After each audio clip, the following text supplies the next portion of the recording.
आज भाकणुकीत काय झालं माहितीये, संपूर्ण गाव श्वास रोखून उभं होतं आणि पुढच्या क्षणी असा आवाज दुमदुमला की अंगावर काटाच आला. हा कुठल्या पिक्चरचा सीन नाही, तर हा आहे आमच्या गावची यात्रा.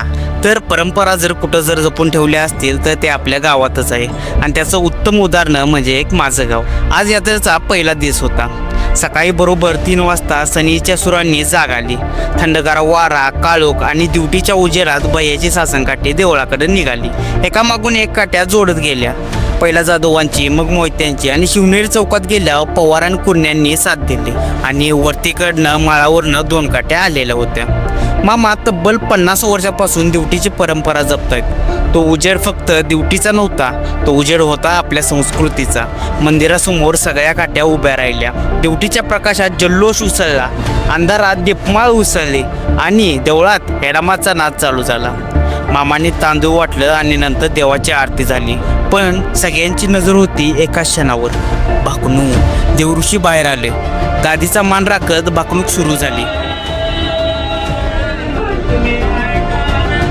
क्षणभर शांतता आणि मग भाकणुकीनंतर परिसरात एकच दुमदुम. मंगोबाच्या नावानं चांगबल.